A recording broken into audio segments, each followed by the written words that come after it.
Niki penting kula aturaken nggih. Jenengan ra usah sensitif. Pokoke masalah hukum iku wis cocok ra cocok ra usah napa sensitif. Agama itu mengharamkan atau melarang adopsi ngangkat anak. Kalau terpaksa ada orang ngangkat anak itu harus dicatat nasabnya dan dimaklumatkan di keluarga anak yang diadopsi maupun keluarga yang mengadopsi. Karena nanti ditakutkan terjadi ikhtilatil ansab. Nggih kula balen terjadi ikhtilatil ansab, percampuran napa nasab. Karena setiap satu orang itu pasti punya 7 orang yang haram dikawin karena napa nasab. Ini ku ibu, nggih ibu, dulur ummahatukum terus putri, dulur kandung, bulik sangka bapak, bulik sangka napa ibu, terus ponakan nggih anake dulur lanang lan anake dulur napa wedok niku sing haram krana nasab. Sebab niku ikhtilat. Ini wae dirungokno. Riyen Rasulullah niku ndek anak angkat dene Zaid. Sampai uang darani Zaid bin Muhammad. Buatan Zaid bin Harisah tapi Zaid bin Muhammad. Terus ambek Allah piyambak dibatalno. Wong kudu nyebut Zaid bin Harisah. Dipaksa. Nggih, wong kudu nyebut Zaid bin Harisah. Ora oleh muni Zaid bin Muhammad. Sampai turun ayat lewat Allah langsung ud'uuhum li abaihim huwa aqsatu indallah. Wong kudu disebut nganggo jenenge bapake. Iku nak kepengin adil cara Allah.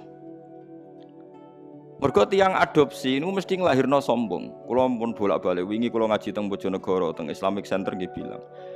Adopsi itu melahirkan kesombongan. Lho nggih to nggih, misale anake Ruhin tak pek anak angkat aku.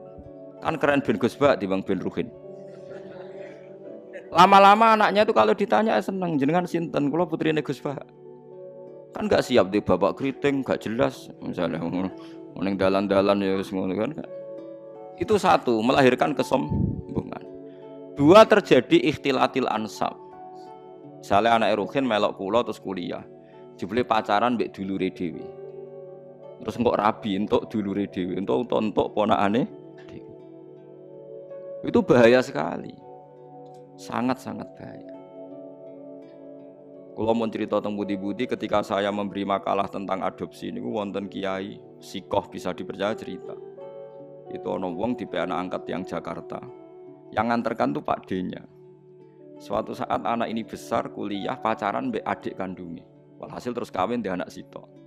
Pak D yang dulu nganter ke Jakarta ke yang adopsi itu nilai di Jakarta.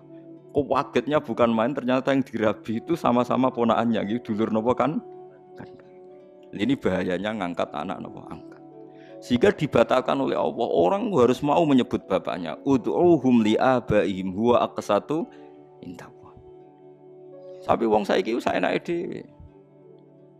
Anake sampean kudu bangga, makalah Nabi itu mengancam manida ila ghairi abi wa huwa ya'lamu anna ghairu abi faqad kafara.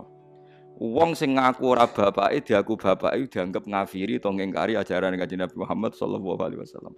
Karena satu melahirkan kesombongan itu mesti. Karena mesti milih yang keren kan? Milih sing napa? Keren. Nomor dua terjadi campur aduk napa? Nasab. Mari kula suwun sing pun kadung anak istilah anak angkat istilah bahasa Indonesia. Tetap harus ditulis silsilah keluarganya, dia saudaranya berapa. Kalau anaknya itu tersinggung dianggap anak angkat, berarti cah sombong sadok balik nang keluargane. Ape-ape ya ape. Terus ketiga ini yang penting. Orang mek anak angkat tuh alasannya kan saake, kepengin nulung wong miskin. Kula balene, rata-rata niate kan kepengin nulung orang nopo miskin. Nak cara kula, nak pancen niate gitu betul. Niki pendapat kula lho. Tapi maksudnya nyangkut pembatalan anak angkat itu jelas ada di Quran, di hadis. Alasan kedua ikhtilatul ansab ya ada di kitab. Tapi yang ketiga ini pendapat saya. Yang ketiga ini jelas. Saya ulama itu harus jelas. Yang tadi di Quran, di hadis itu dua alasan tadi di Quran, di hadis. Yang ketiga ini saya pribadi. Dan saya yakin saya benar. Kalau Anda tidak sependapat dengan saya berarti ora tau mikir. Ora kok sampean luwih napa? Bener. Misalnya aku anak angkat Ruhin. Terus sakit, roca keriting, lunak sampai anak angkat. Sedih cek cilik, kini cek imut, orang tua wanan ini gitu. Masalah coba yang no saiki, kan cilik kan lucu ya, keriting, lemu, putih, kan sampai anak angkat. Nah, itu kan misalnya Ruhin kan serai-rai kakian pola kan, terus minta sepeda motor Tiger, atau Nexon, atau Ninja gitu.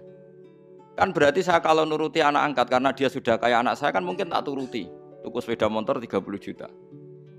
Dia umur 16 tahun tak tukokno sepeda motor karena dia kayak anak angkat 20 juta. 20 juta itu kalau saya niat baik, yang penting tak kekno wong fakir miskin atau tak kekno santri. Itu dapat berapa santri? 20 juta misalnya tak kekno wong soleh atau santri atau masyarakat.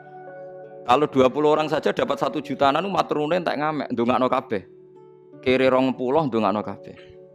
Tapi gara-gara mek anak angkat, uang 20 itu tersentral, terpokok ning satu orang. Yaiku ning Ruhin, iku wae dienggo sepeda motor sing ra jelas manfaatnya. Paham sing kula maksud? Hanya dari segi sosial kan menjadi manfaat ini terbatas kan? Nggih betul.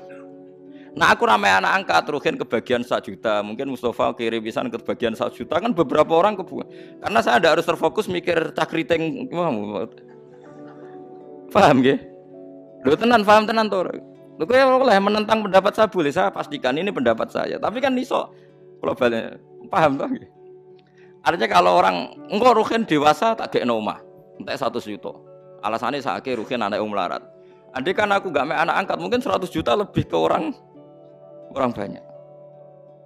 Tapi tetap boleh loh anak angkat. Tapi cara kula nggih sekadar ya. Ya sayang, tetap kembalikan ke keluarganya, dibiayai saja. Itu dia mendapat kasih sayang keluarga, dia tidak sombong. Paham ya? Lah soal ingin spesial ya spesial saja misalnya sama ranti anak. Nah, kecuali mungkin ada pengecualian darurat.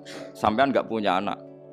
Enggak punya anak, ada ponaan atau keluarga, kamu angkat, tapi nasabnya harus tetap ditulis. Saya ulang-ulang, nasabnya harus ditulis.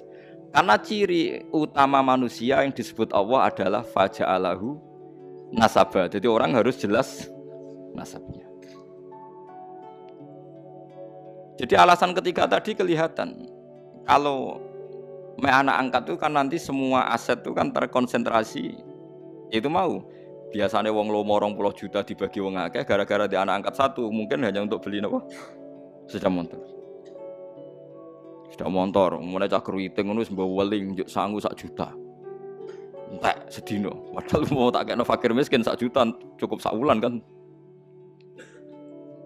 Ya sehingga sampean ndak usah tersinggung. Kula mau cerita hukum sehingga sirinya kenapa Rasulullah itu orang paling dicintai Allah dan punya hiburan ngepek anak angkat yaitu Zaid bin Harisah itu dibatalkan oleh Allah sendiri. Dibatalkan oleh Allah sendiri. Tapi jangan kira dibatalkannya itu dibatalkan total secara sosial boten, dibatalkan secara hukum nasab. Sehingga semua sahabat yang dulu manggil Zaid bin Muhammad dimarahi Allah suruh manggil Zaid bin Harisah.